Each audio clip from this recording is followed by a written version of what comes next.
Arizates apresenta As 48 Leis do Poder. Prefácio. A sensação de não ter nenhum poder sobre pessoas e acontecimentos é, em geral, insuportável quando nos sentimos impotentes, ficamos infelizes. Ninguém quer menos poder, todos querem mais. No mundo atual, entretanto, é perigoso parecer ter muita fome de poder, ser muito premeditado nos seus movimentos para conquistar o poder. Temos de parecer justos e decentes. Por conseguinte, precisamos ser sutis e agradáveis, porém astutos, democráticos, mas não totalmente honestos. Este jogo de constante duplicidade mais se assemelha à dinâmica de poder que existia no mundo ardiloso da antiga corte aristocrática. Em toda a história, sempre houve uma corte formada em torno de uma pessoa no poder: rei, rainha, imperador, líder. Os cortesãos que compunham esta corte ficavam numa posição muito delicada, tinham de servir aos seus senhores, mas, se a bajulação fosse muito óbvia, os outros cortesãos notariam e agiriam contra eles. As tentativas de agradar ao senhor, portanto, tinham de ser sutis. E até mesmo os cortesãos hábeis e capazes de tal sutileza ainda tinham de se proteger de seus companheiros que a todo momento tramavam tirá-los do caminho. Enquanto isso, supunha-se que a corte representasse o auge da civilização e do refinamento. Desaprovavam seus atitudes violentas ou declaradas de poder. Os cortesãos trabalhavam em silêncio e sigilosamente contra aquele entre eles que usasse a força. Este era o dilema do cortesão. Aparentando ser o próprio modelo de elegância, ele tinha ao mesmo tempo de ser o mais esperto e frustrar os movimentos dos seus adversários da maneira mais sutil possível. Com o tempo, o cortesão bem-sucedido aprendia a agir sempre de forma indireta. Se apunhalava o adversário pelas costas, era com a luva de pelica na mão e, no rosto, o mais gentil dos sorrisos. Em vez de coagir ou trair explicitamente, o cortesão perfeito conseguiu o que queria seduzindo, usando o charme, a fraude e as estratégias sutis, sempre planejando várias ações com antecedência. A vida na corte era um jogo interminável que exigia vigilância constante e pensamento tático. Era uma guerra civilizada. Hoje enfrentamos um paradoxo peculiarmente semelhante ao do cortesão. Tudo deve parecer civilizado, decente, democrático e justo. Mas se obedecemos com muita rigidez a essas regras, se as tomamos de uma forma por demais literal, somos esmagados pelos que estão ao nosso redor e que não são assim tão tolos. Como escreveu o grande cortesão e diplomata renascentista, Nicolau Maquiavel, o homem que tenta ser bom o tempo todo está fadado à ruína entre os inúmeros outros que não são bons. A corte se imaginava o pináculo do refinamento, mas sob a superfície cintilante fervilhava um caldeirão de emoções escusas: ganância, inveja, luxúria, ódio. Nosso mundo, hoje, igualmente se imagina o pináculo da justiça, mas as mesmas feias emoções continuam fervendo dentro de nós, como sempre. O jogo é o mesmo. Por fora, você deve aparentar que é uma pessoa de escrúpulos, mas, por dentro, a não ser que você seja um tolo, vai aprender logo a fazer o que Napoleão aconselhava: calçar a sua mão de ferro com uma luva de veludo. Se, como o cortesão dos tempos, você for capaz de dominar a arte da dissimulação, aprendendo a seduzir, encantar, enganar e sutilmente passar a perna nos seus adversários, você alcançará os píncaros do poder. Vai conseguir dobrar as pessoas sem que elas percebam o que você está fazendo. E se elas não percebem o que você está fazendo, também não ficarão ressentidas nem lhe oferecerão resistência. Para algumas pessoas, a ideia de participar conscientemente de jogos de poder, não importa se de forma indireta ou não, parece maldade, pouco social, uma relíquia do passado. Elas acreditam que podem optar por ficar fora do jogo, comportando-se como se não tivessem nada a ver com o poder. É preciso cuidado com pessoas assim, pois embora exteriorizem essas opiniões, com frequência são as maiores especialistas no jogo do poder. Utilizam estratégias que disfarçam com habilidade a natureza manipuladora.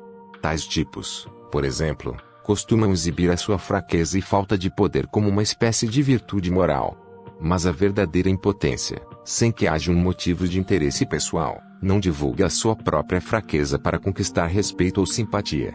Alardear a própria fraqueza é, na verdade, uma estratégia muito eficaz, sutil e fraudulenta, no jogo de poder. Outra estratégia daquele que se diz fora do jogo é de exigir igualdade em todas as áreas da vida. Todos têm de ser tratados igualmente, seja qual for o seu status ou força. Mas se, para evitar o estigma do poder, você quiser tratar todos com igualdade e justiça, vai se defrontar com o problema de que algumas pessoas fazem certas coisas melhor do que outras. Tratar a todos igualmente significa ignorar as suas diferenças, elevar o patamar dos menos capazes e rebaixar o daqueles que se sobressaem. Mais uma vez, muitos dos que se comportam assim estão na verdade usando uma outra estratégia de poder, redistribuindo os prêmios da maneira como eles próprios determinam. Uma outra forma ainda de evitar o jogo seria a total honestidade e franqueza, visto que uma das principais técnicas dos que buscam o poder é a fraude e o sigilo. Mas a total honestidade acaba inevitavelmente por magoar e ofender um grande número de pessoas. E algumas vão querer pagar na mesma moeda. Ninguém verá sua declaração honesta como totalmente objetiva e livre de alguma motivação pessoal. E estarão certos, na verdade, a honestidade é uma estratégia de poder, cuja intenção é convencer os outros de que se tem um caráter nobre, bom e altruísta. E uma forma de persuasão, até uma forma sutil de coagir as pessoas. Finalmente, os que alegam não serem jogadores afetam um ar de ingenuidade para se protegerem da acusação de que estão atrás do poder. Mais uma vez, cuidado, pois a aparência de ingenuidade pode ser um meio eficaz de enganar os outros. E até a ingenuidade autêntica não está livre das armadilhas de poder. As crianças podem ser muito ingênuas, mas com frequência agem por uma necessidade básica de controlar os que estão ao seu redor. Elas sofrem muito sentindo-se impotentes no mundo adulto, e usam os meios disponíveis para conseguir o que querem. Pessoas genuinamente inocentes também podem estar no jogo do poder, e costumam ser terrivelmente eficazes nisso, visto que a reflexão não é um obstáculo para elas. De novo, aqueles que fazem alarde ou dão demonstrações de inocência são os menos inocentes de todos. Você pode reconhecer estes supostos não jogadores pela maneira como ostentam suas qualidades morais, sua piedade, o seu raro senso de justiça. Mas como todos nós queremos o poder, e quase todas as nossas ações visam obtê-lo, os não jogadores estão simplesmente jogando areia nos nossos olhos, nos distraindo de suas cartadas com seu ar de superioridade moral. Observando bem, você verá de fato que são eles os mais hábeis na manipulação dissimulada, mesmo que alguns a pratiquem sem ter consciência disso. E se ressentem muito de qualquer publicidade que se dê às táticas que usam todos os dias. Se o mundo é como uma gigantesca corte fraudulenta e estamos presos nela, não adianta optar por ficar fora do jogo. Isso só vai deixar você impotente, e a impotência vai deixá-lo infeliz. Em vez de lutar contra o inevitável, em vez de ficar discutindo, se lamentando e cheio de culpa, é muito melhor sobressair no poder. De fato, quanto melhor você lidar com o poder, melhor você será como pessoa, amigo ou amiga, amante, marido ou esposa. Seguindo os passos do perfeito cortesão, você aprende a fazer os outros se sentirem melhor a respeito deles mesmos, tornando-se uma fonte de prazer para eles. Eles se tornarão dependentes de suas habilidades e desejarão a sua presença. Dominando as 48 leis deste livro, você poupa aos outros a dor de não saber lidar com o poder de brincar com o fogo sem saber que ele queima. Se o jogo de poder é inevitável, melhor ser um artista. Para aprender o jogo do poder é preciso ver o mundo de uma certa maneira. Mudar de perspectiva. É preciso esforço e anos de prática, pois grande parte do jogo talvez não surja naturalmente. São necessárias certas habilidades básicas. E uma vez dominando-as você será capaz de aplicar as leis do poder com mais facilidade. A mais importante, e fundamento crucial do poder, é a habilidade de dominar suas emoções. Reagir emocionalmente a uma situação é a maior barreira ao poder. Um erro que custará a você muito mais do que qualquer satisfação temporária que possa obter expressando o que sente. As emoções embotam a razão. E se você não consegue ver com clareza, não pode estar preparado e reagir com um certo controle da situação. A raiva é a reação emocional mais destrutiva, pois é a que mais turva sua visão.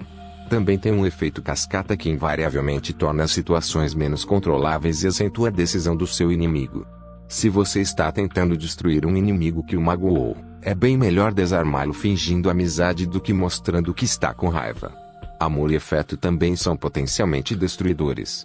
Quando não permitem que você enxergue os interesses quase sempre egoístas, daqueles de quem você menos desconfia de estar fazendo o jogo do poder. Você não pode reprimir a raiva ou o amor, ou evitar sentir raiva ou amor. E nem deve tentar. Mas cuidado com a maneira como você expressa esses sentimentos. E o que é mais importante, eles não devem jamais influenciar seus planos e estratégias. Relacionada com o controle das suas emoções está a habilidade para se distanciar do momento presente e pensar de forma objetiva no passado e no futuro. Como Janus, a divindade da mitologia romana com duas faces e guardiã de todos os portões e entradas, você deve ser capaz de olhar em ambas as direções ao mesmo tempo, para saber lidar melhor com o perigo. Seja lá de onde ele vier. E esse é o rosto que você deve criar para si próprio, um que olha sempre para o futuro e o outro, para o passado. Para o futuro, o lema é sempre alerta, todos os dias. Nada deve apanhá-lo de surpresa, porque você está constantemente imaginando problemas antes que eles surjam. Em vez de perder tempo sonhando com um final feliz para o seu plano, você deve calcular todas as possíveis combinações e armadilhas que possam surgir. Quanto melhor a sua visão, quanto mais você planejar etapas com antecedência, mais poderoso se tornará. A outra face de Janus olha constantemente para o passado, mas não te para lembrar de mágoas passadas ou guardar rancores. Isso só limitaria o seu poder. A parte mais importante do jogo é aprender a esquecer essas coisas que aconteceram no passado e que vão consumindo as suas energias e turvando o seu raciocínio. O verdadeiro propósito do olho que espia para trás é o de constantemente se educar. Você olha para o passado para aprender com quem viveu antes de você. Depois, tendo visto o passado, você olha mais perto as suas próprias ações e as dos seus amigos.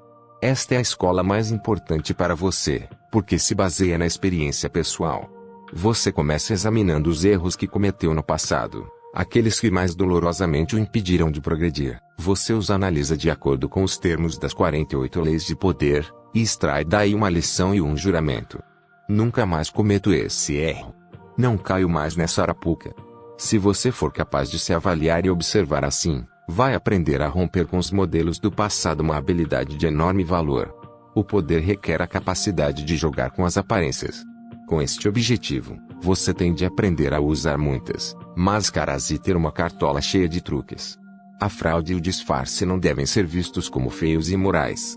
Todas as interações humanas exigem que se trapaceie em muitos níveis, e de certa forma o que distingue os humanos dos animais é a nossa capacidade de mentir e enganar. Nos mitos gregos, no ciclo do Mahabharata indiano, no épico de Gilgamesh do Oriente Médio, as artes ilusórias são privilégio dos deuses. Um grande homem, Ulisses por exemplo, era julgado por sua capacidade de rivalizar com a astúcia dos deuses, roubando parte do seu poder divino quando a eles se igualava na esperteza e na trapaça. A fraude é uma arte que a civilização desenvolveu e a arma mais potente no jogo do poder. Você não consegue trapacear bem se não se distanciar um pouco de si próprio, se não puder ser muitas pessoas diferentes, vestindo a máscara que o dia e o momento exigem. Com essa abordagem flexível a todas as aparências, inclusive a sua, você perde muito do peso interno que mantém as pessoas presas ao chão. Faça com que seu rosto seja tão maleável quanto o de um ator. Trabalhe para esconder dos outros as suas intenções. Pratique atrair as pessoas para armadilhas. Jogar com as aparências e dominar a arte da ilusão são um dos prazeres estéticos da vida. São também os componentes-chave para conquistar o poder. Se a fraude é a arma mais potente do seu arsenal, então a paciência em tudo é o seu maior escudo. Ela impedirá que você cometa burrices. Como o controle das suas emoções, a paciência é uma arte, ela não surge naturalmente. Mas nada quando se trata de poder é natural. Poder é a coisa mais divina no mundo natural. E paciência é a suprema virtude dos deuses, que nada possuem a não ser tempo. Tudo de bom acontecerá, a grama crescerá de novo se você lhe der tempo e prever antecipadamente várias etapas no futuro. A impaciência, por outro lado, só faz você parecer fraco. E o principal empecilho ao poder. O poder é essencialmente amoral e a principal habilidade é adquirir a de ver as circunstâncias, e não o bem ou o mal. O poder é um jogo, nunca é demais repetir, e no jogo não se julgam os adversários por suas intenções, mas pelo efeito de suas ações. Você mede a estratégia e o poder deles pelo que pode ver e sentir. Quantas vezes as intenções de alguém serviam apenas para perturbar e enganar? O que importa se outro jogador, seu amigo ou rival, tinha boas intenções e só estava pensando no seu interesse, se os efeitos das ações dele levaram a tanta ruína e confusão? É natural que as pessoas disfarcem suas ações com todos os tipos de justificativas, alegando sempre terem agido por generosidade. Você precisa aprender a rir interiormente sempre que ouvir isto e jamais cair na armadilha de avaliar os atos e intenções de alguém usando julgamentos morais, que são na verdade uma desculpa para o acúmulo de poder. É um jogo. O seu adversário senta-se na sua frente. Ambos comportam-se como damas ou cavalheiros, observando as regras do jogo e sem levar nada para o lado pessoal. Você joga com a estratégia e observa os movimentos do seu adversário com toda a calma possível. No final, você aprecia a educação de quem está jogando com mais do que boas intenções. Treine o seu olho para acompanhar os resultados dos movimentos dele, as circunstâncias externas, e não se distraia com mais nada. Metade do seu controle do poder vem do que você não faz, do que você não se permite ser arrastado a fazer. Para isso, você deve aprender a julgar todas as coisas pelo preço que terá que pagar por elas. Como Nietzsche escreveu, o valor de uma coisa às vezes não está no que se consegue com ela, mas no que se paga por ela, o que ela nos custa.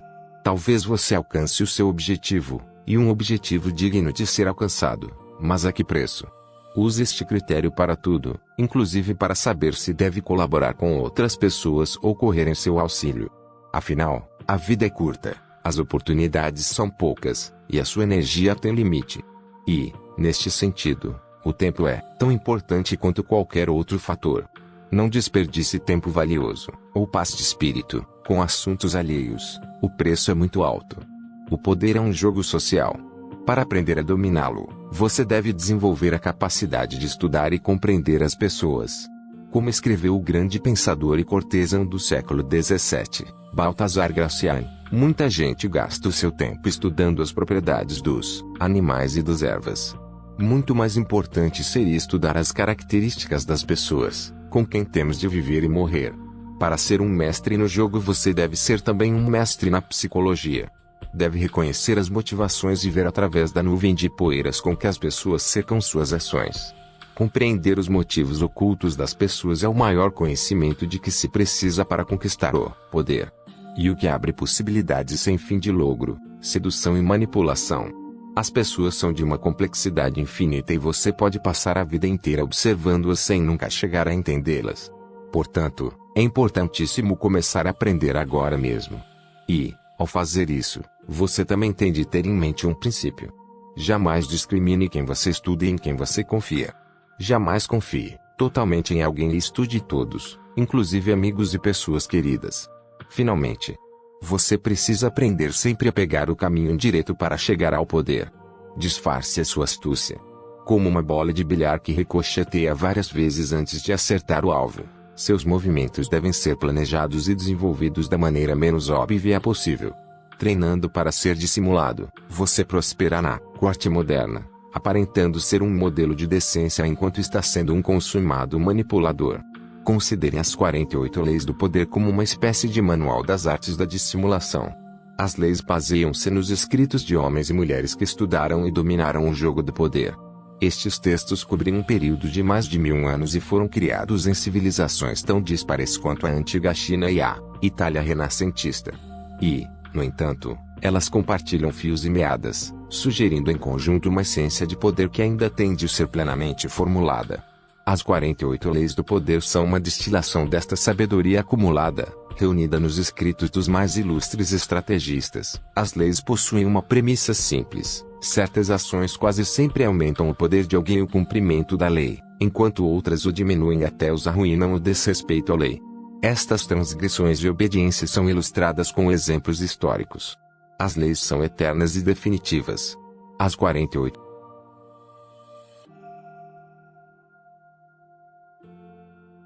Lei 1. Não ofusque o brilho do mestre. Faça sempre que as pessoas acima de você se sintam confortavelmente superiores.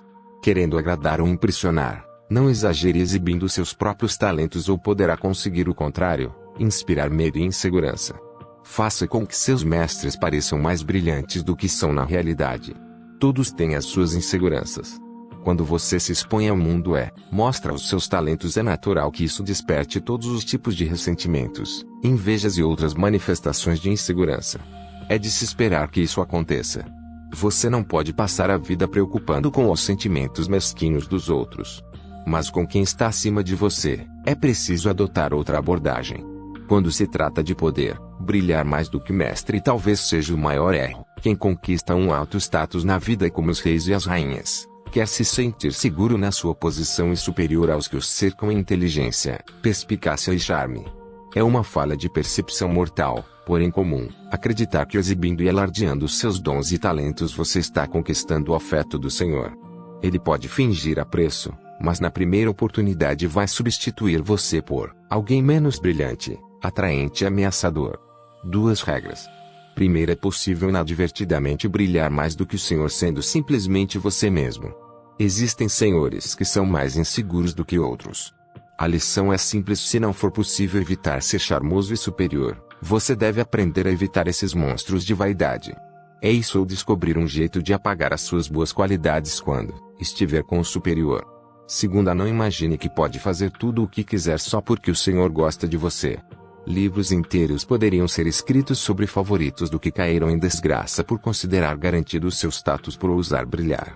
Sabendo dos perigos de brilhar mais do que o seu Senhor, você pode tirar vantagem desta lei. Primeiro, você precisar elogiar e cortejar o seu Senhor. A bajulação explícita pode ser eficaz, mas tem seus limites, é por demais direta e óbvia e causa má impressão aos outros cortesãos.